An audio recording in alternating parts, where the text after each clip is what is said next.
pala to. At syempre mga kahombre ko, alam nyo na. Etong video na to ay tungkol sa lumabas po na video na inilabas ng Raffy Tulfo in Action kung saan si Boy Praning po, si Boy Seloso at si Boy Nervioso ay nagwawala. Ito na po yung story na binitawan ni Cherry White na pinagselosan po ni Boy Nervioso yung mga fans ni Cherry White na nagpa-picture sa kanya sa Alcoy, Cebu. Alam ko mahina ka! Alam ko mahina ka, tarantado! Ay, oy! Oh! Mga kahombre ko, uulitin ko. Masyado pong nami-misinterpret ang mga salita-salita. Definitely, magkaiba po ang salitang tumagay sa nakipag-inuman. Magkaiba po yun. Ang sabi po ni Cherry White ay siya ay nakitagay. Hindi siya nakipag-inuman. Magkaiba yon totally. Now, eto si Boy Hinala, para siya laging paranoid. Paranoia yung nasa utak po ng tao na ito, mga kahombre ko. Alam nyo yan. Para lagi siyang on fire. Pero alam nyo kasi, ang napansin ko kay Ronnie is, ang galing niya pong magtago sa kanyang ugali. Akala kasi ng mga tao, porke tumutulong, nagbibigay ng pera sa kapatid, nagbibigay ng pera sa tatay, nagbibigay ng pera sa ganto. Ronnie, tapos na yung era mo na ganyan. Do you understand? Do you follow? Iba na ang era ngayon. Hindi na uubra, hindi na tatama yung mga ganyan na paggamit mo sa mga nangangailangan na tao na bibigyan mo sa harap ng kamera. Hindi na po yan nakakabait ngayon. Kasi ang totoong ugali mo ay ito.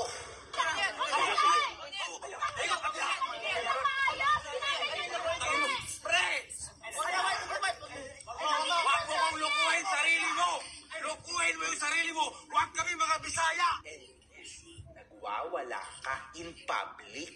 Alam mo, Ronnie, real talk, ako na pinakamasamang tao sa internet. Tas kung iisipin mo, sa Philippines, okay, ako na pinakamasama sa internet sa Pinas. Pero kung iisipin mo, Ronnie, kahit ako, hindi pa ako namataan na nagwawala sa video in public. Iba yung ginawa mo na yan. Tapos sasabihin mo na yung mga naging experience mo dito sa Maynila ay hindi maganda. Well, Ronnie, hindi rin naman maganda yan Pero yung experience mo yan, ginawa mo mismo sa syudad mo. Alam mo yon? And isa pa, napansin ko, mga kahombre ko, talagang nasa dugo niya na, no, yung pagpapaawa. Kasi yun yung ginamit niya para sumikat siya. Yang pagpapaawa mo, tapos na yan. Uulitin ko, wala nang maniniwala sa'yo kasi tapos ka na. Tapos na ang tao sa'yo. Ngayon, nilalamog ka na lang talaga ng mga tao. Inuubos ka talaga ng mga tao. Hanggat mali ang mga sinasamahan mo. Yung kaibigan po ni Ronnie ay nag-post few days ago ng video na nakaw, no? Nakaw po ni Boy Tapang. So again, kaso na naman to, Ronnie. Kasi bawal yun. Nag-record ka, tas walang consent. Nung involved dun sa video, walang consent, pero still nilabas mo pa rin. Kaso na naman yan, Ronnie. Isipin mo, hindi ka nag-isip. Hindi yung putang ina mo, iiwan mo ako ng ganito lang. Ha? O ayusin mo. Anong okay? Ito ugali mo? Mas pangit ugali mo. Pangit ka. Ay putang ina mo, ikaw nagmumulis. Tanga ka ba? Tinan mo, Ronnie, inilabas nyo yan without her consent. Now, lumabas na, malicious intent yun, Ronnie. Kasi hindi maganda yung ginagawa. Inilabas mo yun para siraan yung tao. So, that is malicious intent. Mali na agad yun, Ronnie, yung ginawa mo na yun na movement. Sasabihin mo, ito din naman ginawa mo, mali, hindi. Kasi itong nilabas ko, si Raffy Tulfo yung una naglabas. So, ako, ginrab ko lang, nilagay ko dito, ipinakita ko din sa tao ko. Sa mga tao ko, di ba? Yung ginawa mong pagwawala. Now, Ronnie, you understand this thing. Sa mundong ito, Ronnie, hindi enough na magpaawa ka. Ang kailangan mo dito is gumamit ka ng utak. Bumalik tayo. Naglabas ka ng video. Minumura ka ni Cherry White and all. Hindi ba wala namang masama doon? Kasi end of the day, love story nyo yan. Nag-aaway talaga kayo. Nagmumurahan kayo sa isa't isa. That's normal, Ronnie. Ano ka ba? Sobra mong isip bata. Pucha, grabe ka. Ano bang klaseng utak yung meron ka? Ang liit ng utak mo. Ang itin. Diba? Normal lang na nag-aaway ang magkarelasyon, Ronnie. Ano ka ba? Isa pa, Ronnie, para sabihin ko sa'yo, hindi mo masasabi na nagkamali si Cherry dito, uulitin ko, kasi hindi naman yung action niya na to is for you only. For you and her only yung pagmumura niya sa'yo. Pero anong ginawa mo, Ronnie? Inilabas mo, ipinablish mo. Now, yung ginawa mo, hindi ka naman siguro lasing nung gabing yon, pero tingnan mo kung paano ka nagmaoy, paano ka nagwala. Pucha, parang halos aatakihin mo na si Cherry sa galit, di ba? Yun, Ronnie, ang violence. Yun, kasi talagang umaakto ka, nasasaktan mo yung tao. So that is the pure mistake that you are doing. Ronnie, alam mo, sa totoo lang, napagkakamalan patuloy ako ngayon na pinagtatanggol ko si Cherry White. Pero mga kahombre ko, ang hirap ipagtanggol ni Boy Tapang. Sobrang mali siya. In fact, bawat araw na lumilipas, bawat post na ginagawa mo, Boy Tapang, wala kang ginagawa kundi ang lalong ibaon ang sarili mo. Boy Tapang, kailangan mo ng tunay na kaibigan na kaya kang sabihan sa gagawin mo sa buhay mo for you to be better. Hindi mo kailangan ng mga hype man. Hindi.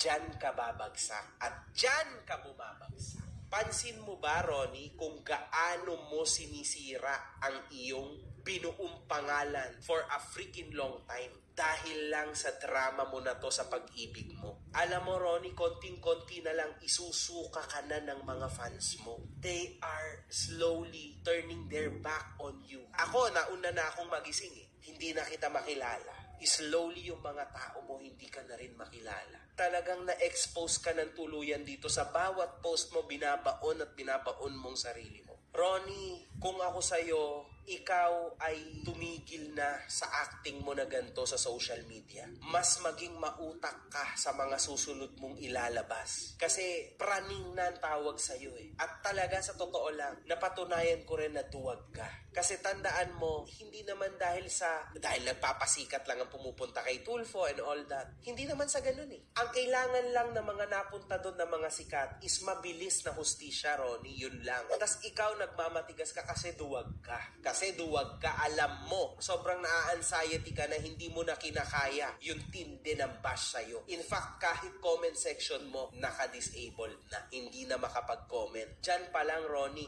dapat yung title na Boy Tapang, wala sa'yo. Dapat ang tawag sa'yo is Boy Nervyoso talaga. Dapat ikaw si Boy Nervyoso, Boy Tuwag. Kasi hindi ka talaga matapang, Ronnie. Isa kang malaking tuwag. Kasi sobrang immature mo. Hindi mo kayang harapin ang problema, kundi tinatakasan mo. May mga susunod pa, mga kahombre ko. Sasagutin ko lahat yung mga pinagsasabi niya tungkol sa akin. Wala lang pa ako masyadong time ngayon. Sa ngayon, ito muna. To be continued. One love. Good fucking vibes. Sabihin nyo